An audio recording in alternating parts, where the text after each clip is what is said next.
Reminder, this is a horror and thriller channel. I'm only covering this because I promised someone ages ago that I would, and I'm a man of my word. So guys, like, no more rom-com recommendations unless they have horror elements. Now, straight off the bat, this movie will contain spoilers. I usually don't spoil things in my reviews, but so many people like relentlessly hounded me to cover this movie, so I'm assuming you want my reaction to the movie.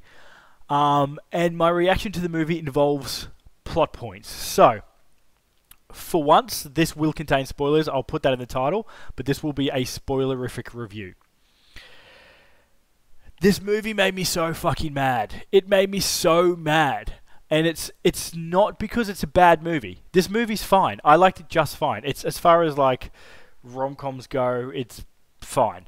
No, the thing that pissed me off about this movie is the fact that it's who they chose as the protagonists, right? Like, bro, fuck Bobby, man. Fuck Bobby. I don't fuck with Bobby. Fuck Bobby, man. I don't like... Baby? Baby is this sweet... Like, the main female lead in this movie, Baby, she's this sweet, funny, beautiful, charming, proud... Like, she's got a backbone. She's a proud woman. And when I started getting introduced to her, I was like, this woman is a catch and a half. Like, okay, sick. Like, you know, great lead character. And then they show her doing her job, which is basically to be somewhat of a tour guide around the area of Kumbalangi. And she's doing a tour guide, and she starts speaking English, and she speaks better English than me. So, like... Not only is she beautiful and smart and funny, she's like insanely talented and clever, and she's good at her fucking job. She's awesome. So why in the fuck did they put her with Bobby? Bobby, like, and I'm not saying like Baby's too good for Bobby. Baby's way too good for Bobby, and I'm not saying this is because of the class system or because of his family ties or any. Bobby's a dickhead, guys. Like, Bobby's a bit of a dickhead. He tries to play hard to get, which is laughable with Baby because, like, dude, she's way better than you. You're batting. You're batting way out of your league. And he rags on her all the time. He talks shit about his friend. Like, he calls his... At some point, he, like, teases his friend for being ugly. And then, to top it all off, he... like, gets in these really weird fights with his brother, who is also a bit of a dickhead. There's even a scene in this where he repeatedly tries to kiss Baby against her will. And, you know, if he goes in and she was like, oh, nah, no thanks, and then he stopped, fine. But he keeps going. She has to hit him to stop him from trying to, like, kiss her repeatedly. Like, take a hint, man. Like, her Baby getting with Bobby was not the happy ending that I think everyone thought it was. At least it wasn't for me. I was like, the happy ending for Baby should be right at the end. She kicks that fucking scrub to the curb and gets with this like 10 out of 10. Whoever the equivalent of Ryan Gosling is in Malayalam cinema, that's who she should be getting with. Like, someone who meets her level. Like, someone who would be a good fit for her. Like, Bobby was a piece of shit, and it was like, I didn't feel happy at the end when they got together because I was like, Baby's way too good for Bobby. I just want justice for Baby in this. Also, the plot with Saji and VJ, what the hell? Like, that's a pretty heavy arc. Like, the whole resolution of that whole arc was that Saji was like a good guy for apologizing to VJ's wife and taking her in and looking after her. He fucking killed a guy. Like, yes, it was indirectly. Like, he indirectly led to someone's death. But, like, this wasn't just anyone he accidentally killed. This was also, like, VJ, he financially exploited VJ basically through the entirety of this movie. Like, he was awful to him, and he made him work hard and then took all the money. Like, realizing that you're not a good dude and learning to cry and then saying sorry and maybe giving Sathi some free rent ain't gonna cut it. Like, if that's the fucking bar, that is a bar so low it could be a tavern in hell.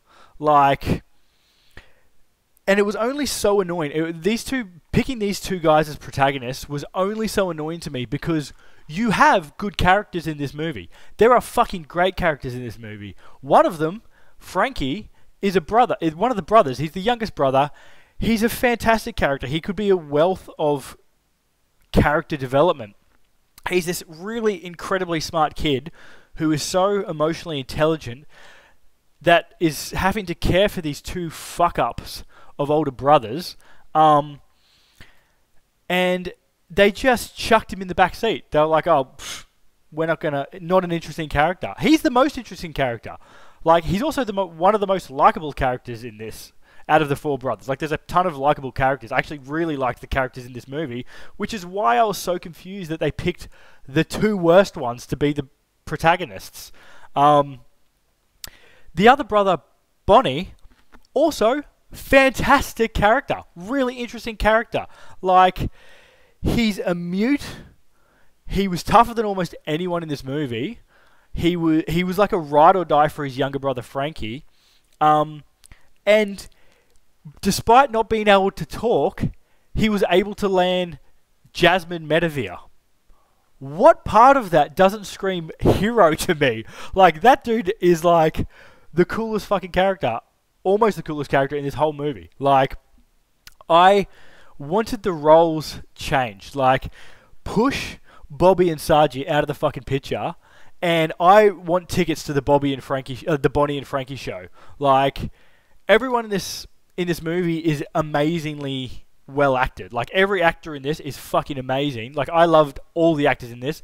They do their parts so well, but they just chose the two shittiest characters to follow. And the resolutions for those characters, I was like, that's not a win. Like, that's kind of fucking depressing. This is like, you know what this reminded me of? This reminded me a bit of like Forrest Gump. People will often try to sell you Forrest Gump as like a, dude, it's so funny, it's such a happy, wholesome movie. And Forrest Gump is fucking depressing as shit. Like, I feel like this has a little bit of that. Not as much as Forrest Gump, but like, this has a little bit of that. Kumbalangi Nights is like, people were like, dude, it's such a good romance. It's like, you know, carefree, and like, you just love it, and it's gonna make you fall in love with everyone. And I'm like, dude, this is fucking depressing. Baby got stuck with a Bobby, and like, Saji killed a guy. Like, that's not a fucking happy film. It's fucking depressing. This movie is really quite depressing. I mean, this probably goes without saying, but Fahadh Faasil's character, it was amazing, and he fucking delivers. As we knew he would. He's amazing. He's great in Avasham. That was my first movie that I saw with him, and he fucking nails it in this. He plays this really toxic, masculine guy. It's like, take overbearing parent and chuck it on steroids. Like, and I really enjoyed the barbershop scene he's in, and they like take a dip into almost a like Stanley Kubrick's The Shining at the end of this movie, and I really enjoyed that. Like, the scenes where Fahad has been really menacing as Shami is really good. Like, he's a crazy dude. And it worked because, you know, they slowly made him the bad guy. They weren't just like, as soon as you saw him, you weren't just like, oh yeah, that's the bad guy. They slowly made him the bad guy. There's a scene at the dinner table with Uncle. Bro, when he was talking shit to Uncle at the dinner table, I wanted to feed him. Like, oh man, how dare you talk to Uncle like that? Like, Uncle, for me, Uncle's the manliest dude in the whole fucking movie. Like, just a guy who doesn't give a fuck what anyone else thinks. He just loves cooking, even though other people look down on him for it. What an absolute stud. Like, I fucking love Uncle. And when Shami was, like, talking down to him, oh man, I just wanted to get in there.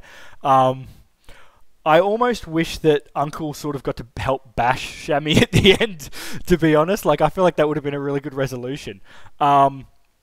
And you know what? I would also chuck into my favourite characters, Suraj Pop's, I think his name was Prasanth, whoever, like, Bobby's best friend. Chuck him up there with Uncle too, because I fucking love that dude. That is a dude who, he knows he's found a good partner, and he wouldn't take any of Bobby's shit in regards to it. You know what I mean? Like, there are times where Bobby's like, dude, why are you with her? Don't marry her. We could just fucking hang out or whatever. Like, you don't need to marry her. And he's like, nah, dude, fuck you. Like, I found someone good. I'm not letting go of her for you. And I was like, yeah, that is king shit, bro. King shit. Pick up that crown. And also, Sumisha, I think her name was, the eventual wife of Prasanth. Fucking great character. Like, she doesn't have a lot to do, but, you know, Bobby's sitting there talking about how ugly he thinks Prasanth is and all this sort of shit, and she just hypes him up the whole time. She's like, nah, put your sunglasses on. He looks like a movie star. Like, I love this guy. And that just made me... I fucking loved her. What an absolute sweetheart of a woman. She's fucking cool. I love those two's relationship. Mwah. Loved it. Loved that bit. Yeah, I just loved it. And as I said, like, the acting in this movie is, like, it's close to perfect. Everyone is realistic. Everyone is nailing the small village vibe. Like, everyone's got a bit of history. You know, when you're in a small town and you're sort of like, oh, everyone sort of knows each other from high school or whatever. They nailed that. So, like, the acting's not the problem here. I just wish the story had given them more to work with, or at least changed the focus, you know? Shout out to Anna Ben as Baby for delivering the two best lines in the whole movie.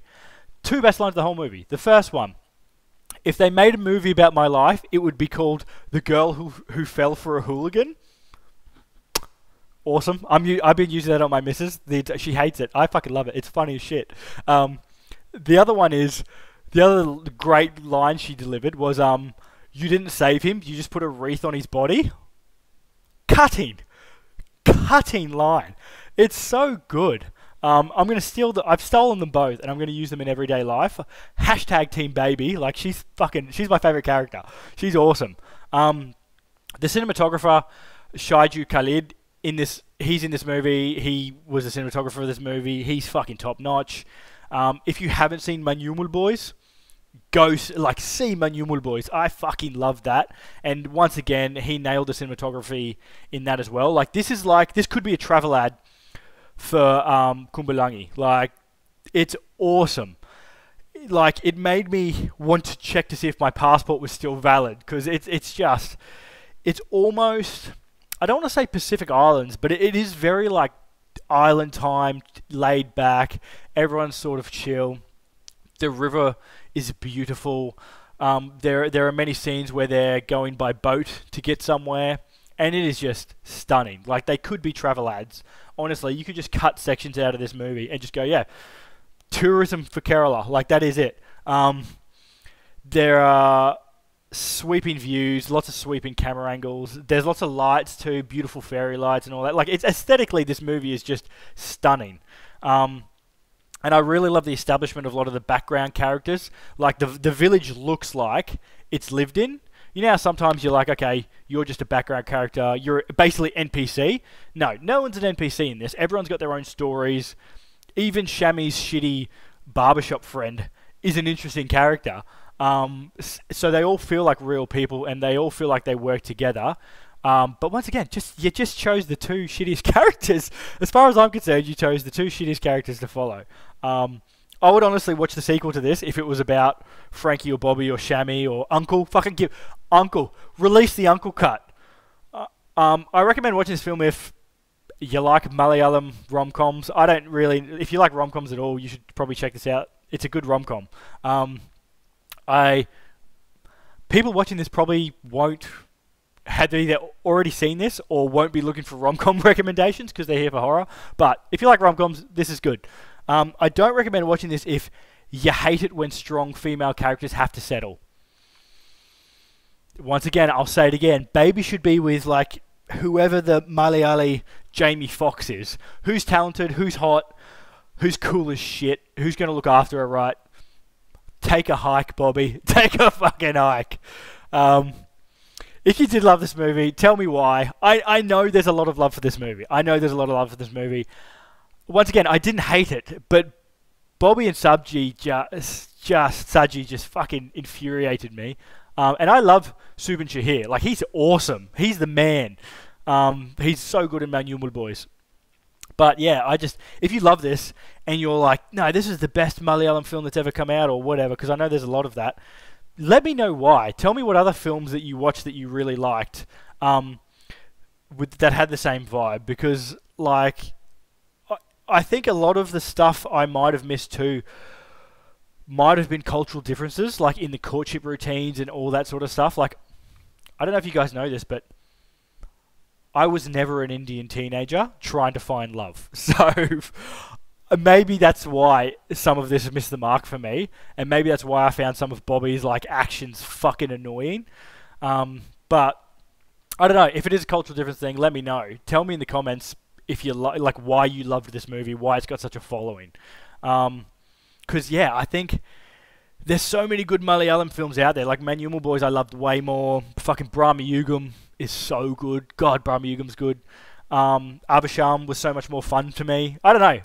Let me know. Let me know. As always, thanks for watching, and I hope to see you again for another spookier review. Peace.